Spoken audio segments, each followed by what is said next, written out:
Quick disclaimer before we begin, the PEMF podcast does not contain any medical advice and the content provided is for informational purposes only. If you have any health concerns, please visit a healthcare professional. Welcome back to another episode of the PEMF podcast, and today we're joined by two guests and they've come all the way down from Manchester to meet us, and we're meeting up at a nice spot in London today, so we're trying out a new studio, so we'll see how this goes. If you guys want to introduce yourself, and I believe you're from a business called Proactive Manchester.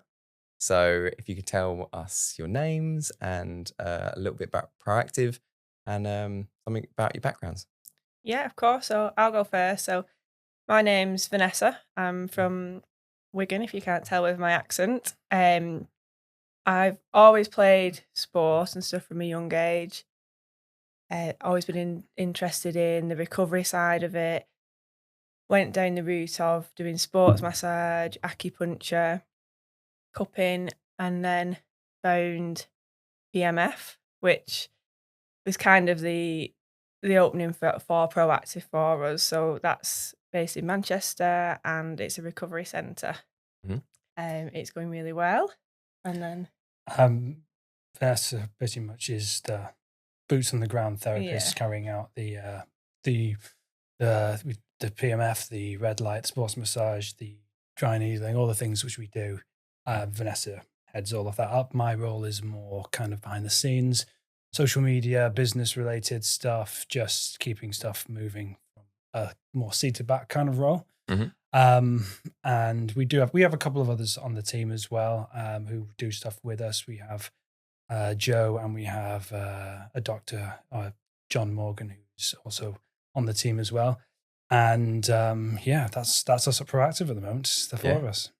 So Vanessa, you mentioned you've done sports in the past. Yeah. And looking at your bio before, I feel like you've undersold yourself a little bit. So come on, tell us what you really, She does that. So I was lucky enough to play at quite a high level in rugby league. As I'd mentioned, being from Wigan, it's quite a big sport in Wigan. So I took that to the highest level that I could. For England, really enjoyed that. And that's kind of where I started to realise that the more you look after the body, the better results you get. And that's what inspired me, really. Mm-hmm. The performance aspect. Absolutely. Not just the taking care of injuries when they come along, but trying to get more out of yourself. And the PEMF falls under the whole biohacking thing a lot these days. And I think it's kind of evocative of the fact that people are there's a big movement towards trying to find these new ways that don't involve the likes of pharmaceuticals or operations to be able to get more out of your body and diets and all these other things. So I think this is kind of an extension of that. There's a big movement towards it. And, I think that's really, really been a big part of us at Proactive and how well we've managed to do it. We've not even been going 12 months yet. And we've hit the ground running quite nicely. And I think bringing the sporty stuff as a kind of brand launching point was key. Yeah. I think the initial thing was the thought of the 1% club. When people are at the top of the game, they're looking for that 1%, and when you are at the top, 1% is massive. Mm-hmm. So that's kind of where we fall into, I think, isn't it? Yeah. I think we get people from all walks of life, that's kind of our niche, if you will. Yeah. So the 1% club, because that's something that actually was introduced to me quite recently, and I was kind of thinking to myself, what is this 1%? Oh, why don't you want 100%? So for people that are listening, in terms of the 1% club, it's the guys that are at the very, very, very top of their game, and they need that extra 1%, that extra millisecond to get them over the line to become first rather than second. So that's what you guys are trying to provide. And is that the majority of the people you're seeing? It definitely is a majority, but that's not the only people that we treat. So my youngest client is 5, and then I have clients up to, I think my oldest is about 86 at the moment. So I've got a wide range, but the majority is in the sporting field that we do. Yeah, I guess the 86-year-old isn't looking for performance at that point so much. No, although she did bodyboard up till she was 75, so that's really good. Yeah. That's good. Sorry, Vanessa, I'm going to grill you. I feel like I'm grilling you here, but so I want to go back again. So we've talked about your professional career at rugby. Yeah. And then where did the journey start from there? What did you set up, and then how did you find PMF? Okay, yeah. So I started off, first of all, did my sports massage, very low key, started doing a little bit of mobile appointments and quickly realised that's quite difficult because I could be at one end of town, then straight onto another end of town. So then kindly my mum and dad let me use a shed in the garden, and that was where the massage hut was created. So That was your earlier business, wasn't it? Yeah, Just running yeah. massages out of the garden, basically, in a little hut, which very cozy actually, but has its limitations. Yeah. So I thank my mum and dad for that one. That was just sports massage that I started doing there, and then I thought there's a lot more I could be doing here. I had some treatment myself, dry needling, and knew the benefits were amazing. Then I went on to do my level 4, then dry needling, and kind of grew it from there, and always wanting to look for the best results we could get for people. And that's when I started looking at other modalities. And unfortunately, one of our friends had a brain tumour, and he was started to have some PMF treatment, and that's kind of what sparked my interest in, well, what is this? Because it's obviously FDA approved for brain tumours, isn't it? So from there, really, it's just been an onward journey and wanting to keep getting better. It was an interesting one, because when you first hear about PMF and you start reading about it, there's so many different applications for how you can use it. Yeah. And to start with, I was like, well, maybe I didn't quite get it to start with as well. So I was like, I don't quite get it, but there's a lot of people using it for all these different things. It's like, it sounds like it's too good to be true. It's like, well, how can it help with this at the same time as help with that? I mean, you look at even just the FDA approvals alone, they're so different from one another. So it's like, well, it intrigued me, if anything. And I think we kind of, from there, really wanted to just learn. And in the early stages, we just kind of read more and more stuff. And I spoke to a ton of, because the PMF's big in the States, we spoke to a ton of manufacturers and people doing stuff in the States, just for our own understanding as well in the early stages. And then when we decided we wanted to bring this into what we were doing, it was like, well, which is the best machine? What do we buy? So a lot of preliminary kind of research and reading to get before we set up, which was, I think, very important in understanding and structuring how we do things. No, that's when we found obviously New Med and did the of course entry level first of all, and so that was really useful, that, because there's so much information out there. Sometimes it's a bit overwhelming, and you just think, I don't know where to look, but the introduction on New Med was great, and I thought that was really enjoyed that. So that's when I progressed on to do the level 2 and then the level 3 with the lovely Deborah. Oh, okay. Yeah, so you Really. actually did the hands-on course down in Kent with us with a local clinic of ours. That was really good, really helpful. Thoroughly enjoyed my day there. She gave me a lot of ideas as well. Similar kind of setup to some of the stuff that we do, which was good to see. And then I still sometimes drop her a message here and there, asking her a couple of questions. She's been really helpful. So we mentioned Deborah there, and she's also been on a podcast earlier, one of the other episodes. So if anyone wants to go back and listen to that episode, they're absolutely worth doing. Similar setups to what you guys are doing. And if anyone else is looking to kind of set up these kind of wellbeing hubs, these are the good platforms to start with. So, and we mentioned a minute ago about when you first come into PMF, and it's kind of like, how does it help with all these things? And that's the subject that we cover in this podcast as well, is in terms of, it kind of seems to be a very similar route to most people go in, and it's like, how can it do all these different things? So we kind of break it down in terms of, what we're trying to do is build an environment in the body to heal. So we're just getting the body what it needs to become more effective. And that's why it helps for bone healing or depression, or it's so far and few between, but it's not targeted for those things. So we'll come back to the PMF device you guys got. By all and purposes, I know which device you've got, which is it's the Pulse XL Pro that we've got at the moment. It's a great device, and at the time, like Gabe said, at the time, we was doing a lot of research into different ones, and that felt like the machine that we wanted. We have got plans in the future to hopefully get a Hugo Pro next and become a little bit more mobile. And then we have also started recommending the Celerate device for people to use for the home devices, because after, again, doing quite a bit of research on home devices, that does seem to be the best one about it at the moment. So it's a great setup because it's what we try and, if people want to do this wellbeing setup, it's a good way. And it's what we try and explain to people is that there's the difference between low and high intensity. Yeah. And you guys have got the Pulse XL in the center, and it's a super, super high intensity device. Yeah. And it's great. It's great, good system. I'm assuming you imported it from the US because it's the main distribution outlet is in the US for that one. So yeah, that's right. It's not one that probably people would afford at home. Quite an expensive device. It comes with the fun part of importing it into the UK, and I bet that was a bit of a headache. It was a bit of a headache. It was even more a headache. One time it did malfunction. We'd send it back to the States to be repaired and then back to us again. So that was a headache too. So Since then, has it been okay? Absolutely, yeah. Okay. So far it's been other than that once, it's been great. It gets a lot of use. So getting our money's worth. Yeah, no, definitely.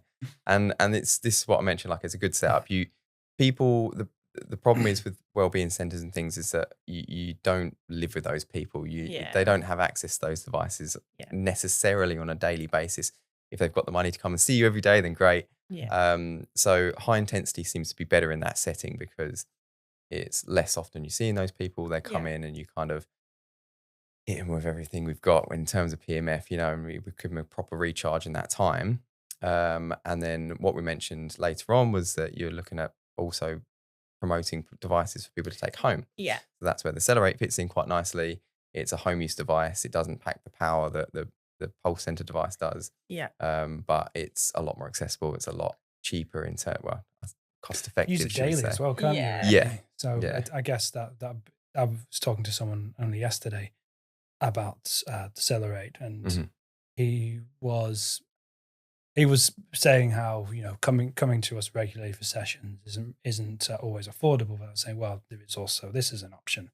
Yeah. And I think for what his injury was as well, I think the Celerate would be perfect. It's having PEMF every day would have been the thing for him, certainly. Yeah. So being able to point people in that direction is always a good option, I think. And it's still a good combination in terms of getting low intensity at home and high intensity with you guys. So it's still, it's not the end of the road for them people. It's like, still keep coming and see us weekly, monthly, whenever you need to come and see us, come and get your high intensity session. But then in the meantime, you can use that device at home. Absolutely. I mean, get technical for a second. What do you consider high and low intensity in terms of Gauss or Tesla? So we generally tend to go with anything over about 1,000 Gauss. The 3,000 Gauss is when you can usually feel something. Yeah. So that's the tipping point. If you've got a device that is giving what it says and it's a 3,000 Gauss, that's the point at which you can feel. So the difference between the Pulse XL and Accelerate is Accelerate, you're not going to feel something happening. You would if you looked under the microscope and you see what's happening in the cells in the body. But so the tipping point for me is usually when you can feel when you can feel the device on. Sure. Yeah. So that's kind of like our definition of high intensity and low intensity. So I think that's probably a good definition. People talk about high and low quite a bit and never really quite explain what they define as one or the other. So that's a good way of thinking about it. Yeah. And how do you find that with using that later on and for sleep? Does it still work for sleep? With a high intensity? With a higher intensity? Yeah, absolutely. So that's one of the main things people notice. We're quite keen on, we track a lot of our health stuff like Garmin's and Oura Rings. Body metrics, yeah. Yeah. We're obsessive with it. Yeah, we're into all that kind of stuff, aren't we? Sometimes a bit too much. But you'll see pretty much straight away Garmin body batteries shoot up. That is one of the best things, which no one even told us prior to that. Because people who haven't heard of PMF are always they're sometimes very skeptical, and they're like, well, if I don't see something happening in front of my face, then I doubt it, whether it's doing anything. But you can't argue with the HRV monitors and the Garmin body batteries and these kind of things that are measuring your body metrics. And I'd say 99 times out of 100, you have an improvement, if not a dramatic improvement, most of the time, from checking your score prior to going on the PMF and then checking it the day after. Yeah. It's almost always better. And a lot of the time, remarkably better. Yeah. And being able to read the data on it is, helps a lot, helps people understand what it's doing a lot. Yeah. And we always make a point of, if people have these available, to be able to, make use of them. And I like the way these fitness trackers are going now, because you've got like the Whoop bands, the Garmin and stuff. And it always used to be about counting steps. Yeah. Like if you get your steps in that day and you get your sleep in, that's fine. But they're evolving, and it's now able to tell you, like, if you had an internal battery, this is how much it's charged today. Yeah. And this is what you can achieve today. For me, I was using a Whoop band for a long time. Yeah. It's kind of counterproductive when you wake up in the morning and it's like, right, you're on 20% today, and you're like, oh, great. It influences you a bit. Yeah. So, but that's the reason for it. It's like, right, you need to probably take a rest day today. It knows before you know a lot of the time. Yeah. You find that with the Aura ring you've got there as well. It's it like predicts you becoming unwell before you're unwell. That was a thing, actually. So my brother, who is a men's health coach, who has an Aura ring, which is, Aura rings are basically like another monitor, which you wear as a ring, which are very in depth, go into a lot of data on your body and different metrics. And he said that years back when COVID came and he got COVID, the only reason he knew is because the ring told him. Yeah. He had no symptoms whatsoever. He just had the ring, which showed a decline in the metrics. And obviously went and got tested and found out from there, basically. So it's amazing what they can actually do. You can really use them to your advantage for so many purposes. And it's funny you say that, because I was wearing my Whoop at the time that I got COVID as well. And I had symptoms. I felt like rubbish, but it's amazing. You can just, everything for that day just looks awful. Terrible. Yeah. So, and it's like, and you can see yourself recovering, and, sometimes it's like a 7-day recovery from COVID or even longer. Yeah. And every day that goes past, you think, when is this going to, but it's quite nice to actually see that, oh, actually I'm 5% better than I was yesterday. It is, So, it's happening. But it's a good metric to measure for PMF. Yeah. So talk to me about someone that comes in. How do you put that person in the PMF category? Do you treat everybody with PMF, or is there a protocol? How do you kind of? So everybody is different. So I do just sports massage there as well. So some people come and see me, they purely just want a sports massage, and that's absolutely fine. But generally, if somebody's coming to us for PMF, I'll have had some form of consultation, or I've spoken to them at least before, or they'll have known somebody that's been and wanted to book on the back of it because they know their results or whatever. But generally, they'll come in and there'll be a consultation, quite a big consultation that I'll work through a few questions, work out the history of the previous injuries. Where do they want to be from here? What is the end goal? And then that's when I'll work out what treatments or modalities I'll be using to try and get them to that end goal. So say if they came in with a hamstring tear, how do I get them back to running on the track? Or and then that'll depend on what sessions I would do with them. Generally, that's why we created the ProEx formula, because that incorporates all of the modalities in one pretty much, but is still bespoke to each person. So I might decide that somebody needs 30 minutes of PMF, but they also need some red light therapy and some dry needling as well in there. Or I might decide that they need a full hour with me on the PMF. So it is bespoke to each person. And I wouldn't say that everybody has PMF, but that is the main one that comes through our door, 95%. Yeah. Most of them do. And the whole ProEx is so centered around the PMF. It's like the other stuff are quite variable, kind of work them in, depending on what the client's needs are. But in terms of what the whole protocol is, it's PMF at the center of it. And you mentioned, we were talking about the intensities and the power and this kind of thing, that's determined by the consultation and what the client needs. But like you said, if they're coming in for a session, they book sessions in terms of 3, 5, or 10 or more if they want more. And then you build a plan based around that. And usually, because they're coming in for hour sessions, normally broken up at least a couple of days in between each session, depending on how regular they can get down. We normally try to get them to an intensity which will be most efficient, and that's not always highest. But I mean, it's a lot of the time, especially with the people we see, the higher intensities in our experience, seem to have more benefit for them. So that's kind of at the core of it. Yeah. So your ProEx formula, tell me about that a little bit. So is that like a tailored plan, or is that? Yeah, so you generally with us somewhere between 60 minutes and an hour and 15, somewhere around there, isn't it? So 60, 75 minutes, something like that. Cramming all the different things. Yeah. And we've spent quite a while tweaking it for different things. And as I mentioned before, we're quite into data and looking at how things work. So we've been recording each session and looking how people got to that result and how long it took. Could we have got there a little bit better? So we've kind of been tweaking it, and now we feel like we've got the jackpot for a lot of conditions now. So, but again, it is bespoke to what you're coming in for. So we have people that come in for mental health, and then I have people that come in with rheumatoid arthritis, and it's so different. Their consultations and their treatments are so different to each other. Yeah. Even the way you run the session as well, because we get a lot of athletes, whether it's people from like hobbyists or even up to professionals coming in, and those kind of people are so different to how the sessions run to what, say, the mental health people would be.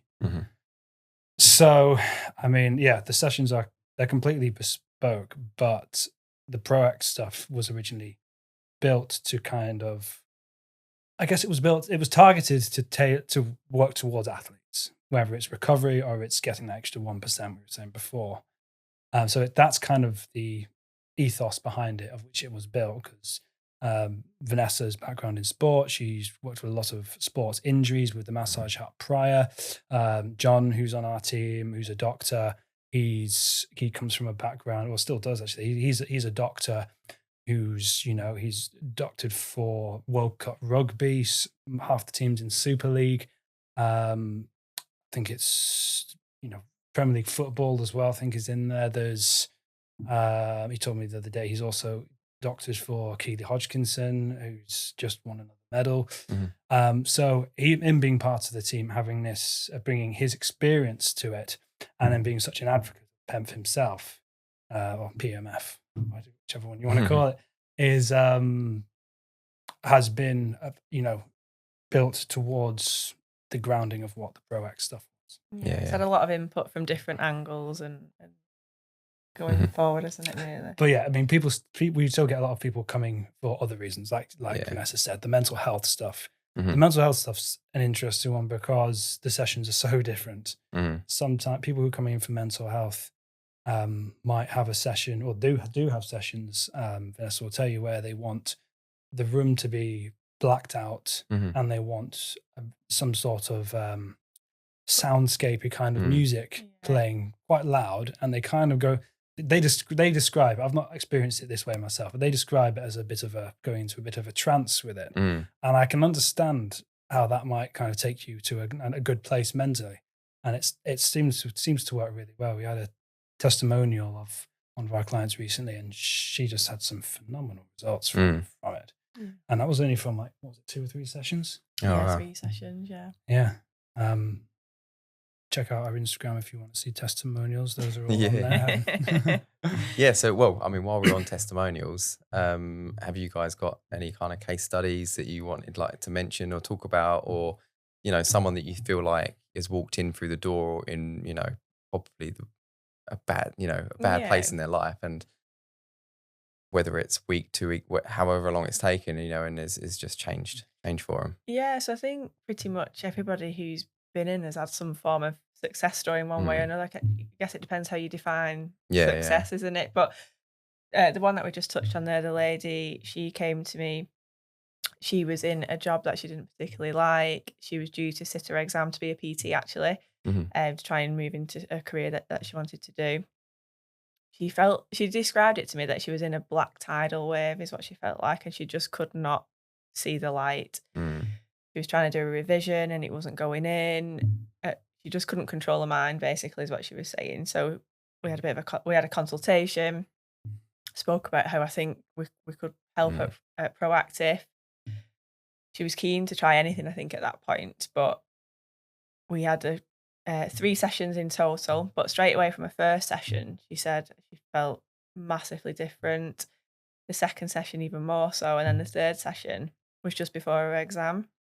And she said, I went into my exam feeling very confident, not cocky, but confident. And that's something that she struggled with. So she puts herself down a lot. And now she's in a job that she loves and she's thriving in. And she said now she feels like this tidal wave's gone and she can see the light now.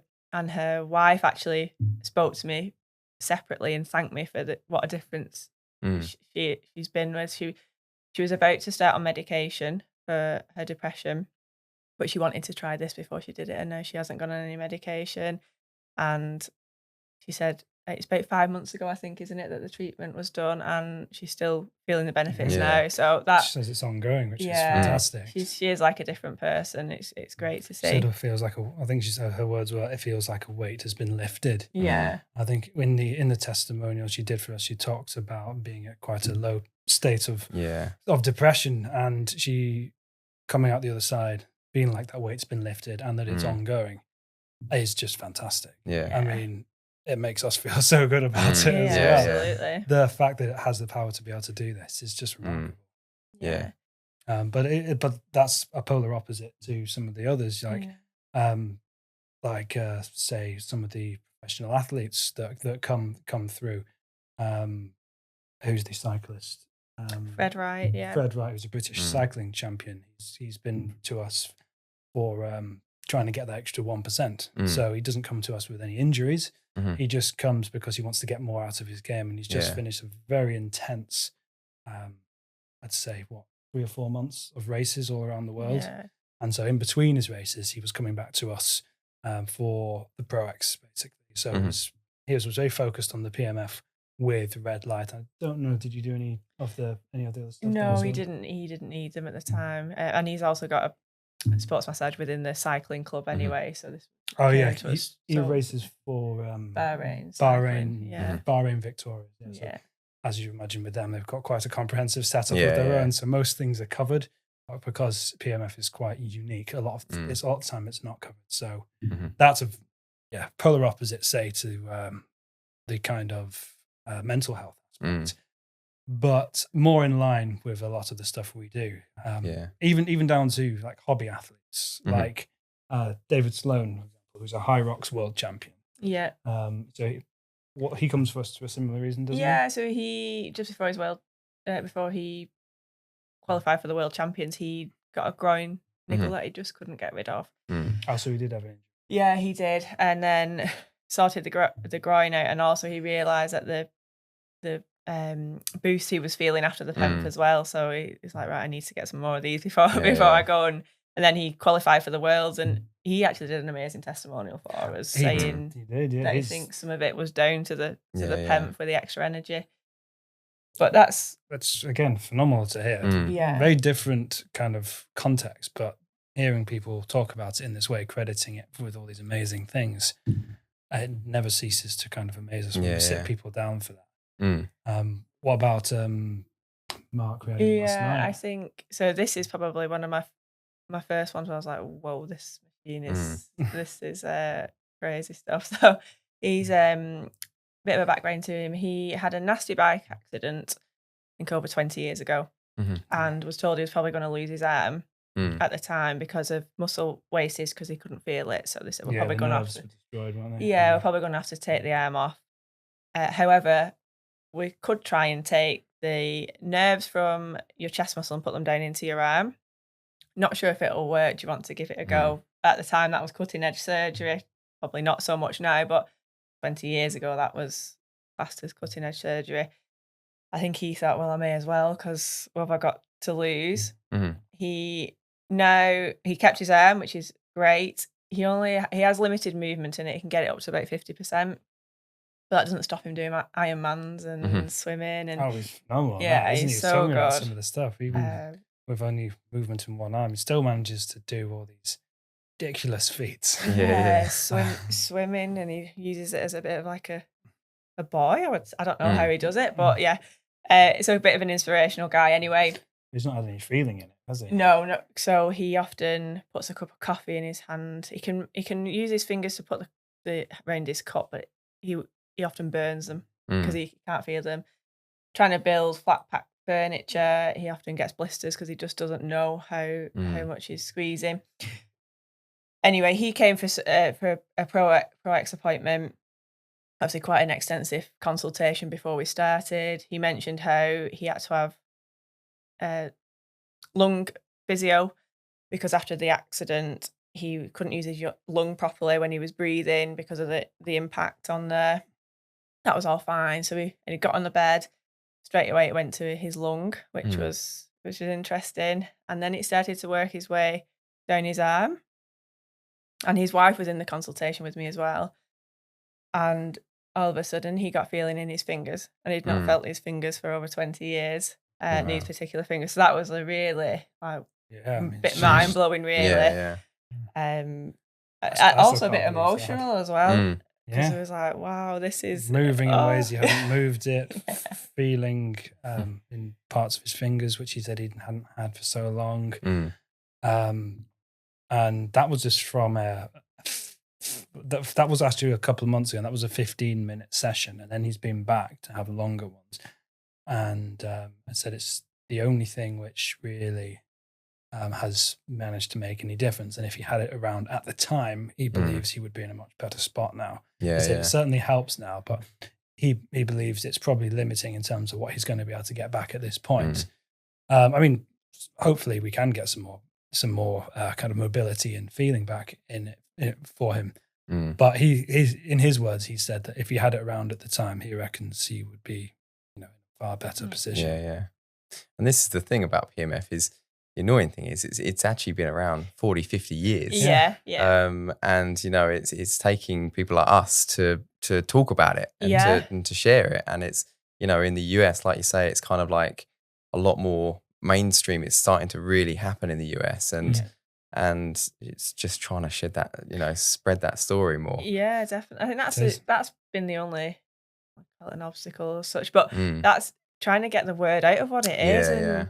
I know you guys do a great job in sharing loads of stuff as well, but that's what it needs, isn't it? Get these success stories out, and different people take it in different ways, like but trying to just get it out there. There are a lot of doubters, but purely because they don't know what it is, and they haven't seen it, they don't understand it, and you can understand why that might be the case. Like I say, because I was a doubter to start with as well. Same with me. I think we all started the same. But and some people want to see scientific data. It's got a ton of that, which is great. It's just trying to get that to people. Other people want to see case studies. Other people will take your word for it. I think the best thing for us is, in terms of growing as a business, has been word of mouth. Because it's so hard to market it. Trying to tell someone about something which they've never heard of, which sounds too good to be true. I mean, the internet's full of that kind of stuff, and I'd switch off straight away if I saw something like that. So the word of mouth has been so good, because when you hear about the experiences, and I guess that's why the video testimonials and the posts you guys do about some of the science-backed stuff, it's fantastic. It's got kind of like a 360 PEMF educational approach, trying to get people to see it, and hoping more people jump on it and see it on all the benefits that they can actually get from it. Yeah. And doing some research on you guys before the podcast today, I found quite a nice article on yourself, Vanessa. Sort of, I think the title was something like, Miracle Woman in Manchester is halving recovery times. So what was that? Or is that it's just a testimony to all your feedback you're getting? And I think so. A lot of it has come from John, the doctor, he obviously, I think he is leave university in 1992 or graduate in 98. So he's been in the profession obviously a long time. He knows roughly how long things take from A to B on the recovery kind of perspective. So, for example, we had a hamstring injury. He's like probably 8 to 12 weeks. This guy we're looking at 2 weeks later, he was doing high rocks and finished really well. So I mean, that's more that it's less less that than half that, isn't it? But that was a ridiculous one, wasn't it? I think a lot of it's come from like his say like this would normally take this long, and it's taking we've managed to half that. So it's been from work that we've done at Proactive and keeping all the data and looking at it and sharing it with John and saying what would this normally look like. So it's been it's great having John on the team and being an advocate of PEMF and having it from the whole medical perspective and having such a good background in sports, because is anyone more kind of prolific or qualified in his field than he is to be able to talk about all these things. So it's great. We actually had him. We actually interviewed him yesterday on our own little podcast setup that we've got. So, and we're going to be putting out some content from that soon. So hoping people enjoy listening to some of that. No, good. So, I mean, we could talk about PEMF for hours, but there's some other things you guys have got in your center in terms of technology. So you mentioned that you do massage, but do you stack PEMF with other things, and what other technologies do you guys use as well? So generally the PEMF would get stacked with something else. It depends what they're coming with or what that would be. So for example, the mental health, we would do a lot of work on the PEMF bed and then the red light therapy as well. We also use a device called a pulsetto, which is about with a vagus nerve simulator. So that really helps relax. I was going to say, tell me a little bit about it, because we're seeing a lot with this vagus nerve and that sort of thing. It's starting to get out there now, isn't it? Loads of people talking about it. I think the pulsetto was my idea. I found a startup. I think Pulsetto were a startup at the time. They still are, but they were selling these and having some great results and reviews from people. So I read a bit, watched a few videos and stuff, and thought, let's bring this in, because PEMF works great for the vagus nerve. But the thing about the PEMF is you can't have it in conjunction at the same time as, should I say, with things like red light, because it's a magnetic field and they don't, they mess with each other. You don't want to try that, basically. So that's at the high intensities. Yes. The high, your high intensities. It's best to take watches off. I've which is part killed of the a few credit cards. To start with. Get rid of your metal, your machinery, your stuff like that. Absolutely. So the lower intensity works well with red light, and it can save a bit of time. But we really wanted initially to be able to do that, to be able to have the red light bed to go over the top, because it's almost like a match made in heaven, isn't it? Getting both of those at the same time would be perfect.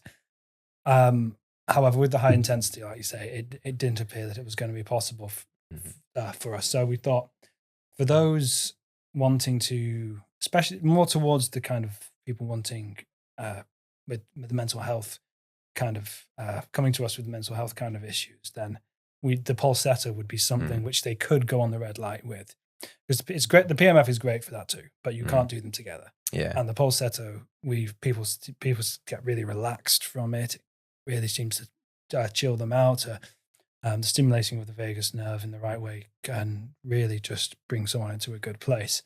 And the red light therapy bed, which we have, is so relaxing as well. So the amount of times people just fall asleep on there, you have to go and wake them up and I've started using red light now, so I saw, so we've now launched the full body red light panel with the Accelerate product and everything, and like you say, so these work together, do they? They work really nicely together. So brilliant. And I'm religiously kind of like 10 minutes in the morning using my PEMF mat. First thing I do when I wake up in the morning, run straight down to the garage, 10 minutes on the PEMF and the red light, and it's just the feeling of laying under a red light, or photobiomodulation, as other people call it. Yeah. It's that feeling of laying in the sun, isn't it? It's Yeah. like, you know, there isn't. I probably can't think of a more relaxing feeling than going out, laying in the sun for 10 minutes and just closing your eyes and just being alone with your thoughts. Absolutely, because I'll often say, right, it's time for your little 10-20 minute holiday now. Yeah. And that's what it feels like, isn't it? Just you don't get a suntan off it. That's the only problem. Yeah. I've fallen asleep on it. Oh, yeah, many times. Yeah. I was reading recently that the red light is actually really good for if you do get sunburned as well. Yeah, It's I really, saw really that. good Yeah, for which that. is strange because you think the last thing you want to do is expose yourself to more light. Absolutely, But yeah. and there's lots of things coming out about the eye health and Yes. A lot of people say, oh, you shouldn't look into the lights on the red light, but then others are saying, including the manufacturers, saying, no, absolutely. If you can take the brightness, you should look into it. It's really good for the eyes to be able to do that. So it can be difficult because it is bright, but I always try to give it at least a bit of the light when I'm on. Yeah. Okay, guys. Well, I mean, we could talk about PEMF for forever. Yeah. But is there anything you guys else wanted to add to that? I guess one thing be good to say, we're on a very good trajectory of where we're going as a business at the moment and getting out there. We are, Vanessa touched on it briefly, looking to get a Hugo so we can go more mobile.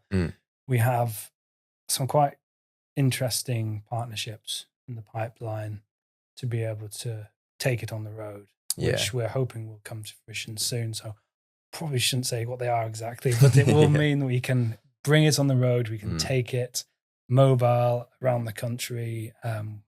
It will become much more accessible to people.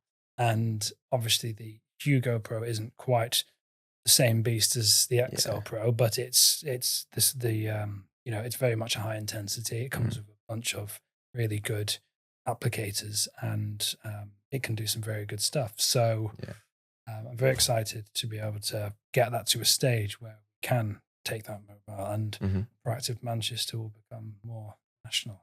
No, good. Okay. That's the plan anyway, isn't it? Yeah. Absolutely. No, good. Well, I hope for all the best, and it's, it just continues to strive. If like you say, word of mouth is the most powerful tool, and absolutely, when people are talking about the benefits, they're going to want to see more of them in the country. So, or just see you traveling around a bit more. So, if someone wants to come and see you, if someone wants to find you, or find you on socials or whatever, where can you point them in the right direction? Yeah, so just on social media under ProEx Manchester. We're on Facebook, Instagram. We're not really on Twitter at the moment. We have one, but it doesn't tend to be I'm not the biggest fan of X, as it's called now. I don't know. It doesn't seem as good for our kind of, I guess, how we work. But yeah, ProEx Manchester. We've got a website you can find if you whack that in Google, or there's the Instagram's the main one we do. Yeah, Instagram, a bit of Facebook, a bit of TikTok, but mainly Instagram seems to be the one people use these days. So ProEx_Manchester is what we are on Instagram. So you can find us there, and the website has a ton of information, including blogs on the various things which Vanessa's writing about. She now is a content creator for the article you read is with a business magazine called Brains, and she's a content creator for them. So she's writing monthly articles. I believe you said your next one it's about PEMF, it's about red light, but it also includes other ones we're looking into, which is oxygen therapy and cryotherapy this time. And then each month is going to be slightly different.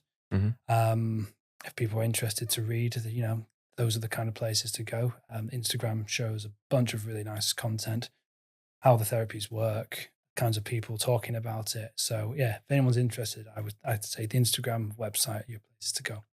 Excellent. Okay, cool. So as always, thanks for listening to another episode of the PEMF podcast. If you want to leave your messages, if you want to leave messages for our two guests today as well, they can leave them underneath, and then we'll get those off to them, and we can keep bringing you more episodes. So if you give us a 5-star review, then we can keep sharing this content. Thanks a lot. Thank you. Thanks, Landy.